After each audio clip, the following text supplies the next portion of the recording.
mat na kon tin content ka Khartoum ke ka Sudan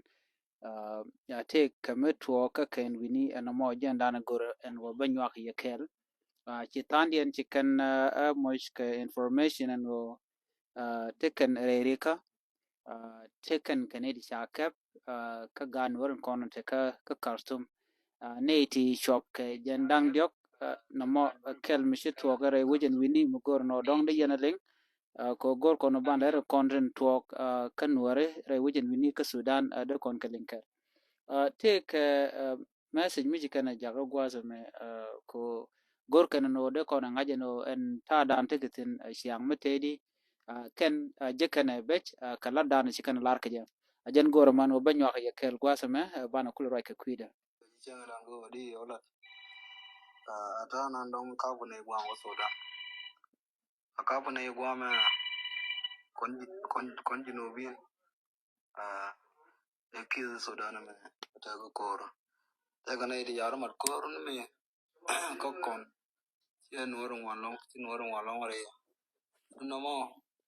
yula tam dum di long da ko na jekan la fan ga to go ya na ka re to kon ga ne di janan jo kon nora kon jinum na ya na ina ko radio di na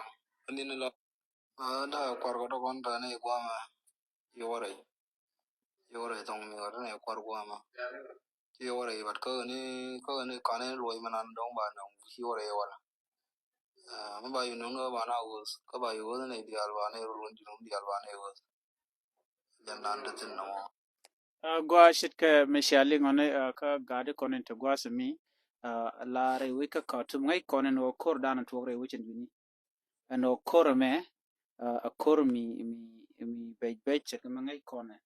no tame te ko be jamen me je gat kon dia le be tong mi re wujen ka Khartoum lakin la ka mat ke re ring tun kon to tong mi la ka jo kan o yenne ishung yen kel ke de RSF ke ne konti la jidwa tin konti nyen ke kuma Sudan no ngai konen wo te ke tungwa nung to tong mi ti shi kon kaling dunon tama mrai kona che gad koni ngwaz mi la ngwan no re konte Khartoum ke ne to chane ri chugu jendok cha ka betama te gre te jen akab ko kuma Sudan ka kap ko ikan ne kan nori ke shungan ker kan e kona te dor no shi kan la no shi ne din kon la kwartin chunka ka kel re wajin wini shi tandien shi ka wo ka te jen ko bi kan ne kon tin china ka bi go ra ke la kuma Sudan no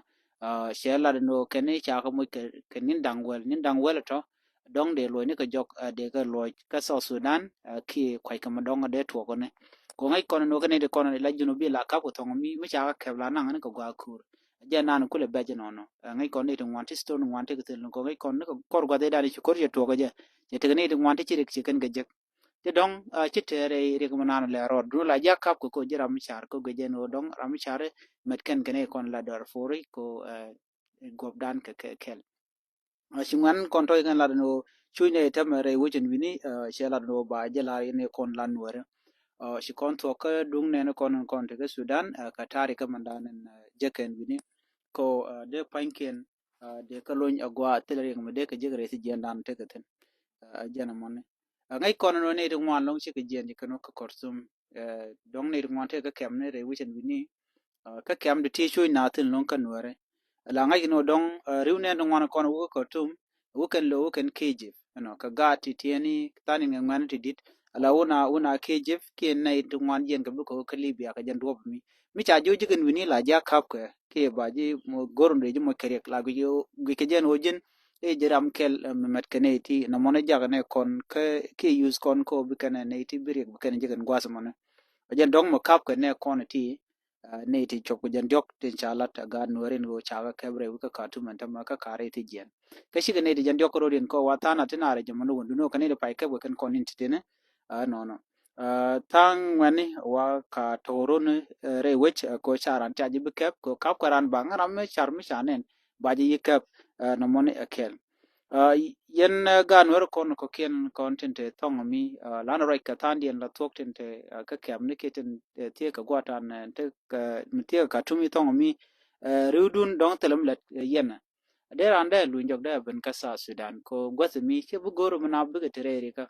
an kum Sudan te kor karwade ani mi shimal je kon ben jende rande kulo gwa ajende kulo lo joko ka Khartoum anyok mendo dien a wona skili biya ko ngayen en wo do mi jan do na ko libya ka je ne dial na jen tam jen ga ki Ethiopia jen ga South Sudan barna rodin ka Ethiopia ka barna rodin ka South Sudan Kenyam South Sudan je dak chimi ko no gwa Sudan so chit na tel future ten ga tungwan ke ngwan tungwan jen barka na rodin ko tel mal manon ka re wecha ka South Sudan bana rake kwi no wala cha rake kwi Ethiopia ka kwi ga no ngwana ko jen re wiki Ethiopia jen kan woken ka Libya ngai kono no gat ngwan lon kajen gwas mentem la raro da tol dor no misi kono ling karwa ni ken kan kala da online la riudien jen kan kata shiang mandan je kan ka gambele la chit ka gambele jen ta dan jen go dan je tu ngwan tin long tan yen chi ko gwar tan yen kan ko gwar kene de kono shi gwar shin ki gwar bi to ke degree ke to mi to ko jemo chilat chi je ka gambele la gwin jen wo rame di chi dit ka no sha gwar ka mo den mat ta ka long ta ka bom en o dong di dunan le la te kam langa kume te lan me kama no rana goro boro da bar bo gwa dan we wutin no changi ja boti ke family bo kashi gwa wut kashi sho ci ja goro no bi nyur ba la ja goro no bi jen bi lo jal bi ju je kan gwa mi bi ju je ko jin wut yu nan tan wan jen do dan jen ka choch ka ne ko lan ngani ko mi dong bu sken mi chicken dier ka ne ko lan ngani do be dien mi de kan rodian long ka jam chira ro de long ka jina dong shi gwa wut shi sho ti ka gol ti ka gat ka jeno tel lan ma kam ka ji ka la ja lar ka no jin mi chi to ko gor jeno blood be jak namo la kon promise long riu dan to wan la kon chwa gu jeno mi to ka grade 12 chawo ka university yo benerar yo balad be bijek an gwado man la tele lan mi jege la bin na lele min struggle an ne ko na shiji promise de lat bi bijek ba ile pen lat ka jen gwada no kwalater ne dia chingwano dongde ka dan der mo de lat ka man wol der mo gade lat ko bu ko runu wan bana ka west ka ci ko lati ko no bijek be jama dongde rande lat mi man wol de je lat chimil jen gat ko non tama ki ngane kon ki use kon jen kan kan ka libya raro da tolier wa ko lu tongo mo la kana la tele liam lendia no dong mi share interview sha ja link ka ngane kon ko ken online lat ken no ken 95% ka ke ken lia lat lo 5% yen kula la guje odi take je okay alaken ko yira ko no go sha le na nen ka de ke li go sha so la rana ken mo dong chi bodun che ya ga der mo ko nyo go de na tin ka go te sha ngai shu ke long te ke store de bom bom de be long ka riu dien lar ken no atashi yang man je ga danan te ko kon ka gambele ki te ko kon ka so Sudan ko shi bot kon shi ken ngane kon shi ken goro bu ken ga pilot gor ko no bi kari arbang bi ngedu bi shujek ajala yana ne na tamari ne to ngwan ka ngwane la ngwane bu mat ka kon ki bu mat ka tab so shi bila dier ki warrant kon de lo de ngedu yar bi goro bi tu ko kon ajanda nan la wore ki dier to kon de te re lo aju ki re ngit kadu de ni yong ba la ka wo je mi she mat ajan do dan gi kon to kon ngwan to ngwan shang ma la ngwan la ka bel ka ku kon tan dien te kan ka chong ko bran ba mat ko tel do mo de dien mi de lat gero de mat mete ko yo kwang tia ke long de mat kun ma du bat ko ne jan dan bum ne jan no ana me jan kwi rig manana jan kana kono long tin jan tin wo ke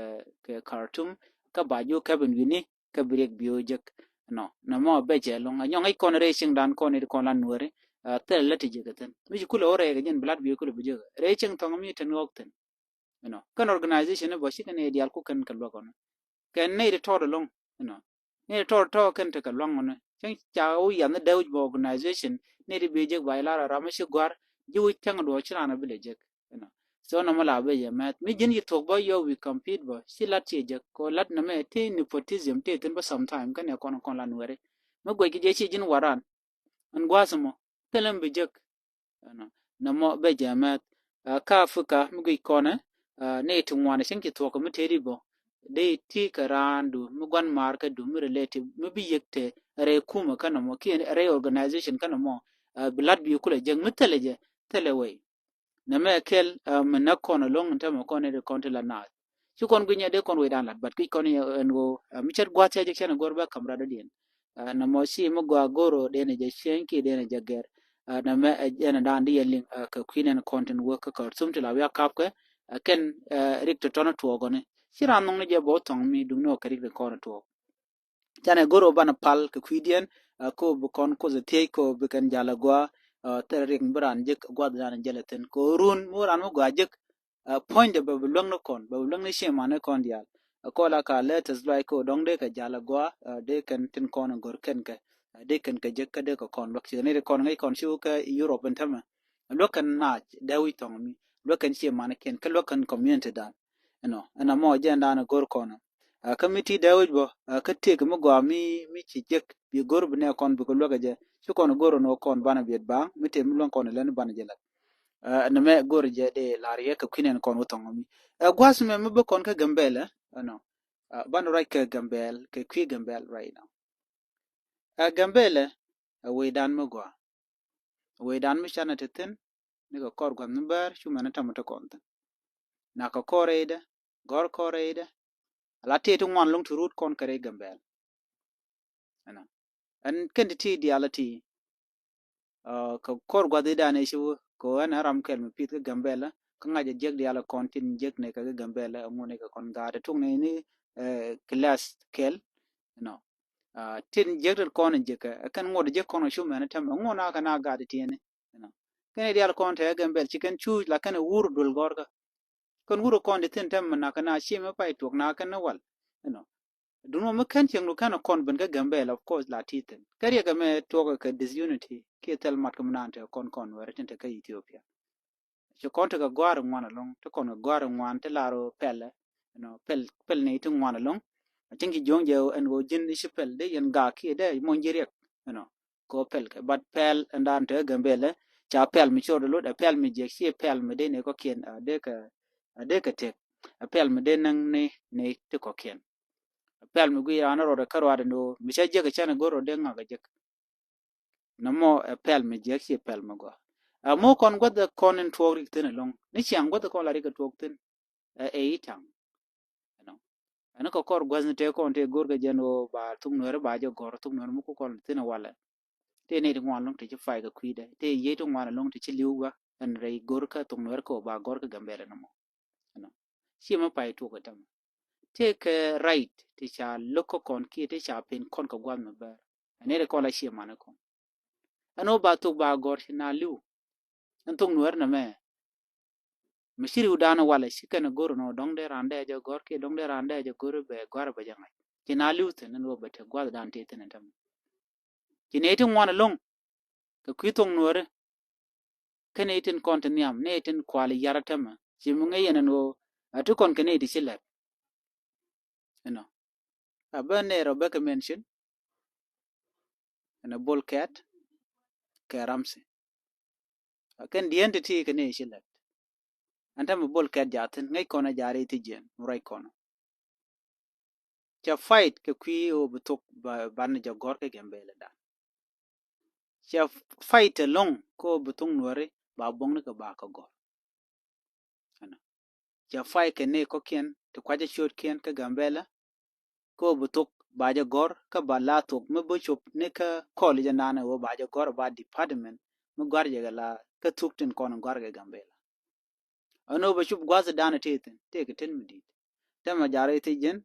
kwaje mandana le de ke te jen I don't know cause ran la ti ke te jen ke reason jen e wun midit ka cha fight ka kwidan cha fight ka kwido cha fight ka kwida cha tung nuare che jaga wo bedetin ano ba tung nuare ba gorbo tetet ano ba gorbo ne ko kien tetet jan kane di ala konti chi let kel ko tung nuare ba ja gor chi kalan midi chi kan lat dung no wala to gwanda ante ke te jen kana gwana konti ko kien kon tin cha ga yen kel ka still til ram dier ke te dan te ke tin gwasami sometime ala kon gwada pay ram pay do la kon a gor lungu bu kon a team ka gwada but which is time we bana je forget chi kon bule dier ka kwida the reality ka process la generation na be belong na be jalat bi generation ben belong na be jalat dum no chi kon gor no de kon ka gwe jor ka ta dan la kon ngane gwe jor especially to kon ne chi go atitra ne ti dit tem to kon ka doctorate phd holders ka ne ti gen dial tel ram dier gaten kon to gambel ano gambel agwalet ka kon agwalet duno ne kon dit chicken tel ram dier kaka ano tiam ye bull cat ke gwanda na bull cat ko te ke tijen enta right now kan mura ke kwide duno jatin aram kel ka tuk tin kon tilatke ka tuk nuere mi ba gore an wala ram kel mi ci fay ka kwi tong nuere ko ba gor ka gambela ka fay ne jen ke jidwaran tilaber ki anyok akur mi dire mantine tin ka gambela shi kor mu to atu ne re office tin kon na tin te korte tin duno shi kene ideal fight shi kene ideal ngin manana le ro ko some people tel dong tel ngai rana ka ta dan le no ro din je gambel ban mi ramashit ka da ngajin wo charan cha dor cha ba da titin di malar di lar ashide biet ke bro do bat kor lo bat ka ni ke mala yang la ja bat ka beteram te nyam ba yang ba ko le chai kor na mo che de to bu kon dor bu kon alar lo jin miti ke riet ramo la ja nge je no mo lo guje laran ni larana ngai ka kan ji do ran wo nga ka me tem lo de ne je jen mu lo ka ne tin kon la ro ko den wor de ko den ma tegitin ajen lo ka nan ene me nyod je gwano minyer kane itla intellectual kene gwejen wode don ware da roda mat da tekel ne ton gor kono bukan dor bukan bat gor ga jeno ba dor ba je bat cha goro ba dor ba je pide kan komo logani you are intellectuals ramu intellectual ramu intelligent ka society mo re doro mo nyod je gwawo ne to nyir kana point he ga dan te kon nyet he ka o goro ni jeno de je bat cha je de nyogonin adi bet ajen la dana le ne gichin dana bari udun yene diala kon tin kwanwer kwa gala yong kaya dungu ka kon ne ti dong la ngwan la ka ke ta te ke ne me de ne shiot ken ngai kel ke no one day mi shiran che donga kan ba da der mo kan kwar kon ki but kon de ran wa te ke me dan chi mi jeng ne jena long she shap che dor che liu tet kedu cha dor cha je yong tet kedu ka tele mi shila de ran de je te de kon ke ti bu me no kwar en nyam te kon te chiruj a chen chiran che kuroi ka bu nyu dor ba ngore ba ti keriet ko jin chi dor mu di chi jarwa ni kenya chen chi le jen dir ti keriet ka dor dan te gambele te la nuore di mladi mo deri lar de jalen ka no chi kwer me shelar de sambo de badera advisor ke nying ten content ko ne de nyam ne de pindien chol kan ke nyi ene me gorje o de jetem ye ko la gwandan ne bolket jare te jen dob dana yan ke je jeno ko kon were ko de fan bat kwaje men chalar mi deje yen kaje dung mi che dor kula lar deje kula yen de kula ngaj but I don't know mi chalaro mi de yen mo gwa de mo ko ran la ja yen ko dong te mi chalar ba kula ngaj cheta mi lar ko shan kon nya gijin ba ji yen de ju te jo ke ngu mi chalar tinama kana ma chalar ko charoj but kan ma dana chala de bol ket kananen mi yan kaje lo helder cha helder cha je de yen a kanariat cha helder cha ka yan ka bang ka karan kanariat de ma lara ko lar ba kul nga jo jen te ke tit ka mandan le rod ci ka metere je monta ma ka kon gan wor ko kien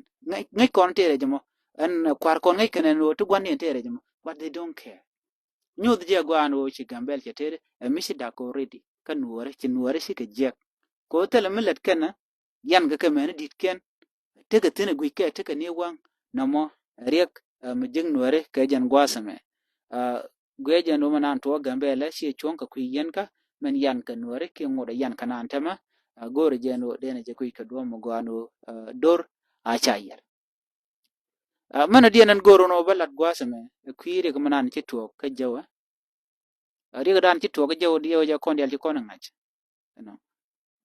chala de no shine di shup jok ci ka test nien ka nero to chamu ka bar ber ki anyak na kana nuore kon shi ka kon lem ka gwanu bar shi kan kon naka ka kuma shi ka kon naka gambel many times bar kan kon tel mi chana milal millat changa kel tel mi kon lelba na ka kon sia kon ba kon tu by the way baram kel na gwa ne ro gwa ne jo ko kon gwino dong mi talot e ko ngwan kon liya tele ngwan na mi ji liya ben la ja goro bunarin mat ram kel ka rar mi yede jen dung me nuara den kum jem la te ko le ka nuara den dio gambel she je dag dio ko kon no kon o ban nyin ka rodan ci kon goro no de kon jur kon chen kon jek ci kon goro no de kon go jom le den mo e mi jek ka gwan me ber long ci kon chu e man jiro lat ke jewa reg mi di mi ngi kon di ala no ne di ti tele o ngai kene ram me e rafiji kon di al chal kon nuare en go cha ran nek tino na ge nuar cha ne ko jene ran so Sudan cha ne ko e ran Ethiopia na ka je ko jen e gan nuar en go chi nuar jek tene u kene je go chul chul ken jik tin bu ken yin nek ngaje je na mene ko ne ram ngi kan nge je ka gambela kata kel ka chang ta tin ni shang hien feel safe radiant a chang roja karan bo dala tok ngaje na tam chirana je go da mo kere dum no la dwa gangi jin karwado ko ngeje jin mitikel yana yaki yana lon ngum derle biro kwat be malar bila jalu bo be guj bode jalide gwa dan jeleten cha mong no to tana ku yer gwa dan le nat cha mong ne but situation for the con ko lar je ne me weida ka jano run ba yimo kare a jin jog ne content la da mor content yamdu bi ngen ke jeno jin shi politik la ne me shi politik ne me dung nuwer mana kana dor ke je run mi cha bat ci gane de kon shabat ene telam balo la de bishuwa telam duen balo la na mal koru ni cha bi chang men chene ja gambele chang chara nak telam cholka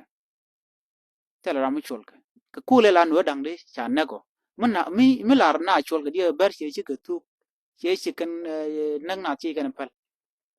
ko chi kan na chi kan de long mi cholka ni ngwan gan ga che de to chi kan ga de long ku kan nang na ko la tong ne long time ajen nang ni siang no tel den pel kana so kan gor kano bukan te ka tungwan tu bukan ka lat ka kon ko bu ka kon la numberan bukan reduce ki bukan pek dan bukan nguk ajen lat dan te ber te ka tel den lat kana bat kana dor bat kana mishwale dor bat kana don wari ka gambele kano bu nuare bu ka dwal ci mu ngi non tama anytang ci du nuare ngwan ti kana tana tam ci ne real ci ka jena long ci na ban tarpa ka ko china dol ka nga ka ber ka ta dan la kana la ching man ngay nya kon ne ti shi ka kon lem ko yo mi kon wo ku ko ran defend we do self defend bare ka kon ba bi yan ne kon ka ne kon yana bon ka ne kon la gan wore a bom te de te ni alo ka yen tel ye bom na ga yen siang ka tel ma la yana na mo gwe je no chere ke kwin ngwane ke chere ke ne de doar ti bot ka ne ka nuare bum kon chana ngwan ko pel kon chana gwar shigne ko kien mi kor kan ngai te ram de kuidan barek dan ka kon slow mind ala ngit kon ka ngit te tot chi ngit te la chero de do de dama de na ka taten de ma na ka taten de nyima na ka taten no kan ti ken dial mi kan kono kon calculate o dore ngo tele gwa konten gambel she country gambel state a small state ke Ethiopia mitene do dang dire karo shi mi di shi country de na liu tini shang liu dor liu reide kule la nwar shugudi te gambelum kan nwar shugudi te ka kem mi de do de jelle mi shang na ga jeni shang ka bakan atala gan nwar te kai kane de kon la dit ken ala kume mi shi na mat chikara na kep ko bom che de mi to tikken ya kep ko bom ajene shanen medan kama kot ka te kon de shanen ko shi bar shi kan bun ke de ni shi kan ka mo ka yo me biga ne kon kan ka kula na kan tongo kana tini jen padan let kana ala buñ de ka dwal ko kon itimo tilana ko kon dor mede kon ke martel mede kana lar shanga ken ala ran cha bat ke shona ke Ethiopia bat yin bat diga shona mitel yamar anta mujala kon ran ka be wedi yo gwadan lat ka doten be wedi lo le shi tel ngaje ka da mar mujala kel wadu lafen be pen be man lat ne bo be chu pen ko shine met entel mar gambele kel mi ko na kalong gor jeno de nuore de kan chartan nyo nuer gambel shianien but kanien ko noga dora mani jin bogor je de dor de no nok du ko dor sio bi ko moy ka yo sio bi ko moy ka kwen dung no bi rai dien bi je gam jin chala nok dor man cha kul la re rai ko de ne chala de no waram nyur gadi to de wa nyur ne ko ka yen dia lene kon la politician me ka yen ji lo ko yen lo re lo ko ni siang le dien fundraising ne yor yen yo pin re lo kun ne bia nong ne yor ne pin kalia bi yo ma chai chol bia ben bia yu bia yor pin bia re je ko nyo dien ro dun na ma dia ja cha dia chong la doran woni jen yam kirun kon woni ken run gwa dun be to kurun gwa ne ko ken be lene dum de yen tik dun nan tam dum de yen ala ka gwa dam gwa an chan ye bulam yene kon la siasin ke ne kon la politician ne ka ta chiang mun je la diena ba de la ro ko step loy dun chawe tele mi jek mi de mi jek tokrar enu bay karwade de mi jek de tokrar de joyeno sing tin jekton kon di alan te kayya kon yal gorno be ka wuj kayya ka biya dor biya jelle de ka ko loñ mi gwa mitel dar loñ mi gwa mitel da ko kenden kon tin bu doran kula kam nyal ne me gor jeno de laria kanin ne dial kon tin nogan wo dong de ken nuwa de ken kanang nyal ne to ngwan la jagwe ke jinum rai ka queen wori te ne to ngwan de chen counter on the way dong ran jo jinum la roje mako nuwa de ka tene na jin lenyenga ke nung nuware len koro dan bayde len koro dan no ke different chongo kono ke no go jin miti ke chek no go chek du kan ta dan shingi je a different ko woni dia te ramana yes de ji use be ji fel bo karar din no mo sha cholo no go wa no matter what kwa le la lar ke no jin mi chek che ja kwen biate kel ka pekte gudun ke lew ene liya karwa da biya da kono rete ka different ka tanat on the way chang tel dor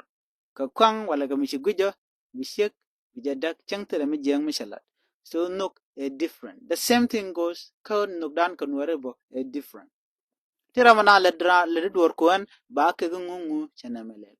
but ngai kono je nga ko chanamela dong e jen lanuk but internally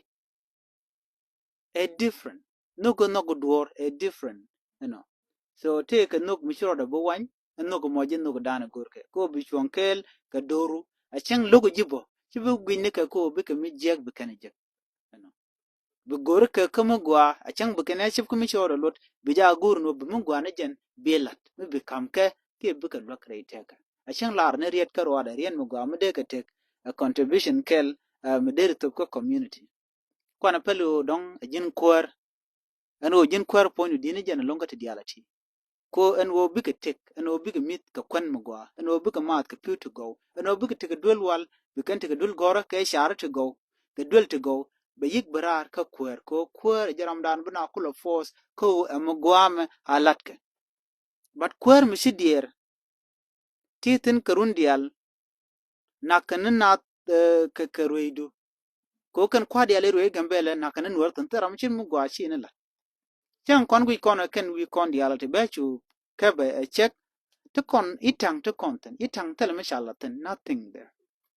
an point itang me tele me shalatin medelaro ne me cha jelat a kwer me ketang wana kalare kwergen shwale je kono wal kwergen tele me shalatin chenga kel tele dul to go tin a ke dul yana dul yada karwa da karundial kajen shwale je kono wal chakol bun chole lare ke kwergen mi kono kon ka je ko wanda anante je ko changa duo teleje changa hotel chak teleje there's nothing there ka cho naru de no ka kone ti shop the weekend de galat ka ngu ka wareda there is nothing there mo kon ka makoi warada tele mi cha chak lan je tin ka jen ma chal ke inwar zone ka to kwan wer dial te lan were de kan char ko de kan lat ko jen e zone mo kon ka wanto awo ka tier gol ka kujemi ne ka kan tele mi cha chak lan je ba changa kel kan dul yana konte wal rundial imagine an ta karunti 36 to 37 and tama ki 37 yes telarun da kada de laro dong tuok dul gor ka ta kurun baro you know ke ta kurun wal karun diala ti kan kwar kon diale kon de tele duop me de kan we de kan lat ke je de tel gwas de tele gwan me de na de ka chonga je ba wuj ba je ale ka ke ba wuj ba je lat but te gwatin dung do latiel kan nyirtin kon te kan nuwer karodien ko ngai kono nuwer te kan kor kar kam kin karodien so ne me jaga nuwer ko tel be kan lat re we dien chu me tam me ne re we ka ko ba tel me chalatin nothing a zero. The same thing goes back to South Sudan. Can we nuwer can call on nuwer la politician? Tell me can a lot. So nuwer they are doing zero work. They take it in Canada con tell a quan nuwer. In general, tell me let can. I don't know jana ke be to go. No no ba ke gen queer. Chang lad mulat ke teri. You mut all broach will yak, but tell me let it there's nothing nyol in there. Which will go to a queer ko changa. That is what is important. Can that's what I know. When changa you go to queer. So go to message jama okay yeah. Message bi nyuag ne ko ken chan gor je ban len warika the no bu kon yang no ran ka tel mu go amlet kon ka ka ani biya tiga mal ban je gum do den na bye bye